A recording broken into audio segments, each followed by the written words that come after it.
ternyata masih banyak yang meragukan Patrick bisa menangani timnas Indonesia dengan baik. Bahkan ketika saya menonton video dari Coach Justin, koreksi kalau saya salah, beliau tidak mengatakan meragukan, tapi beliau mengatakan tidak menyangka kalau Patrick Kluivert yang ditunjuk untuk menangani timnas Indonesia.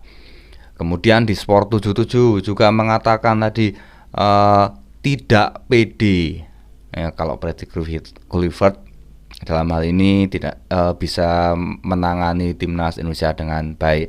Tapi intinya bukan hanya di dua video tadi, kita banyak menemukan tulisan-tulisan, komentar-komentar di sosmed banyak sekali yang ragu, yang takut, yang nggak pede kalau Patrick bisa menangani timnas Indonesia dengan baik. Tentunya ini ada alasannya, yaitu rekam jejak Patrick Kluivert ketika melatih tim-tim sebelumnya.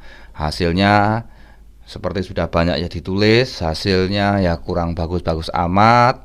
Dan apakah bisa Patrick menangani timnas Indonesia dengan baik dengan rekam jejak seperti itu? Apalagi pemain-pemain kita bukan pemain-pemain top di Liga Utama. Memang ada yang bermain di Liga Utama, tapi mereka bukan pemain-pemain yang top, bukan pemain-pemain yang istimewa. Jai Itzes pun mereka bermain bukan di tim sekelas Inter Milan, sekelas AC Milan.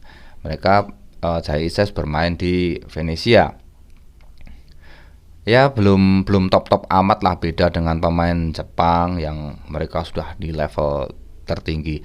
Nah, Patrick apakah bisa menangani pemain-pemain seperti ini walaupun basicnya, budayanya sama karena mereka ada keturunan orang Belanda juga, diaspora Belanda dan Indonesia, tapi secara skill apakah Patrick bisa menangani? Dan saya mewajarkan kalau netizen ragu. Yang namanya ragu manusia itu wajar.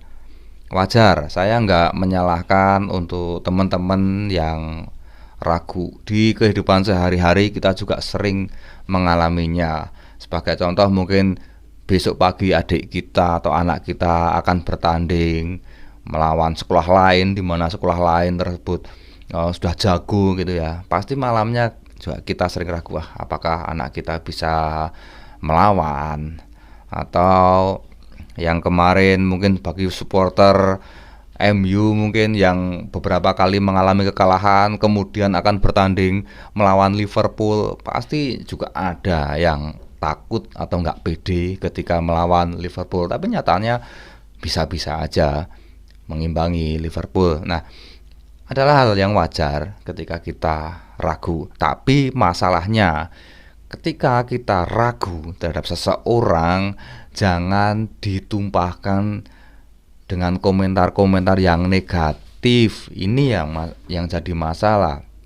Ketika kita ragu, ketika kita nggak suka, ya udah kita diem aja, nggak usah mengganggu. Karena ini adalah permainan tim, ini melibatkan banyak orang. Ketika kita mengeluarkan komentar-komentar negatif, ditakutkan akan merusak tatanan, akan menghilangkan konsentrasi pelatih untuk bekerja dengan baik, bekerja dengan maksimal. Mereka bisa saja nggak nyaman bekerja, sehingga permainan timnas jadi menurun dan kita sendiri yang rugi kalau timnas menurun. Ya nggak suka nggak masalah, tapi tolong nggak usah merecokin, nggak usah mengganggu kerja mereka. Dan yang masih ragu, mari kita belajar untuk ya move on dari STY. Kita semua tahu nggak ada yang abadi di sepak bola, pemain, pelatih, keluar masuk. Kita semua sadar itu, kita semua paham itu. Jadi nggak perlulah kita berlarut-larut dalam kesedihan. Untuk para fans berat STY, belajar move on. Kita sambut pelatih yang baru, kita dukung pelatih yang baru, kita doakan pelatih yang baru agar mereka bisa bekerja dengan baik. Ya kita belajar yang kemarin, ketika Luis Milla ya, saya juga merasa waktu itu ketika timnas dilatih Luis Milla merasa ini permainan sudah mulai terlihat, sudah mulai bagus permainan timnas kita. Tapi malah diganti. Jujur saja waktu Luis Milla ke STY, saya juga merasa gimana ya, merasa nggak pede juga ketika STY yang menangani timnas awal-awal.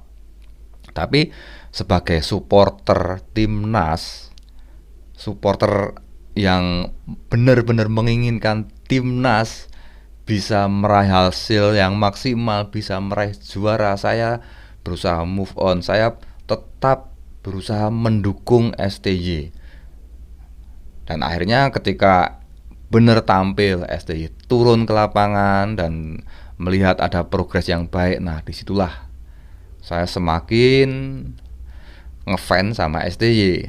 Walaupun sekarang STY sudah nggak ada lagi, nggak menangani timnas lagi, saya berusaha mereset semua memori saya dari STY ya. Kita anggap itu sejarah, kita anggap itu bagian dari sepak bola Indonesia, sejarah ya. Tapi mau nggak mau kita harus berpikir ke depan. Sekarang kita sambut pelatih baru untuk bisa menangani timnas. Kita masih punya cita-cita besar, yaitu di Piala Asia dan Piala Dunia. Lagian kan Patrick juga dibantu oleh asisten yang katanya ya, menurut sumber yang saya tonton itu katanya rekam jejaknya lebih bagus, malahan lebih bagus dari Patrick. Nah, ini kan kombinasi yang menarik.